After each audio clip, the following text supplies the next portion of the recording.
A red alert blares. Officers scramble to terminals. On the central screen, a Rafale jet is in mid-air combat, dodging missiles. Squadron 3, you're clear to intercept.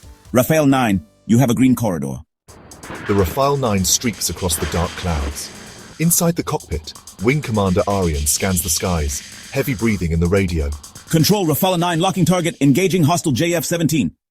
Pakistani officers track the same dogfight. One grins. Send the signal. Activate ECM drone. Aryan's screens flicker. Control, I'm getting sensor interference. Radar's blind. Countermeasures unresponsive. They're jamming us. Advanced ECM from a drone swarm. We're losing telemetry. Scramble support. Pull him out. Hydraulics failing. Engine 1 is stalling. Wait, Engine 2 is dropping RPM 2. Sir, we logged minor software conflicts during the last firmware update. The Safran engine control unit keeps desyncing under high G stress. Ejecting now.